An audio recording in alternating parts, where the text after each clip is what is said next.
What's now going on in Scotland is an absolutely incredible civil war. The Scottish National Party, it's now engaged in an internecine civil war, a really bitter fight between the current leader, Nicola Sturgeon, and the previous leader and First Minister, Alex Salmond.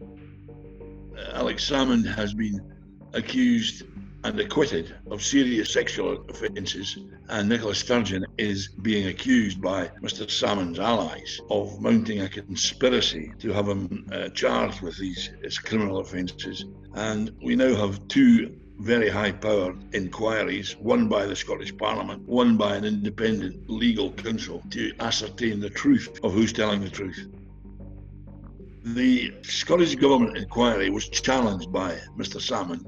He took grave exception to the charges made against him, and the judge ruled that the investigation by the government had been unfair and unjust. While I'm glad about the victory which has been achieved today, I'm sad that it was necessary to take this action.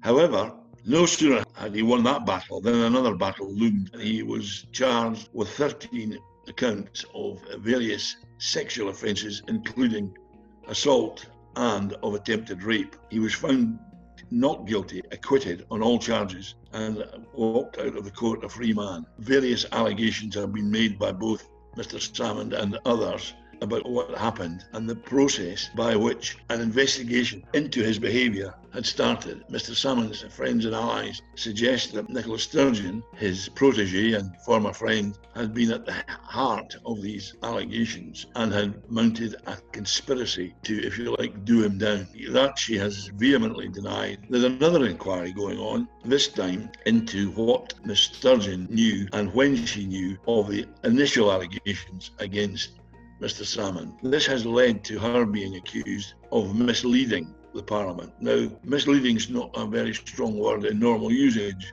but in political and parliamentary terms, it means lying. The inquiries are dangerous to Ms Sturgeon in two respects. In the first respect is if Mr James Hamilton QC, who's investigating the idea that she misled the Parliament, if he rules against her, normal course of events for politicians in that situation is that they have to resign their positions as ministers, politicians, or even first ministers. Even if she did mount a conspiracy, which again I say she denies, her friends would say, which is the greater of two evils? A conspiracy to bring this man to justice and misleading the Scottish Parliament, or a woman fighting for other women to protect them against an alleged predator. I think it's bound to affect her popularity at some stage.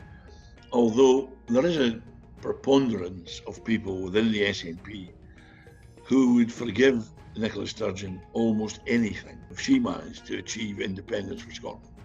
I think whether it brings her down or not, it's in the lap of the gods. No doubt there are some members of the SNP who are on Alex Salmond's side in this. The issue goes to a vote in the Scottish Parliament. Should Nicola Sturgeon resign if she's found guilty of misleading the Parliament?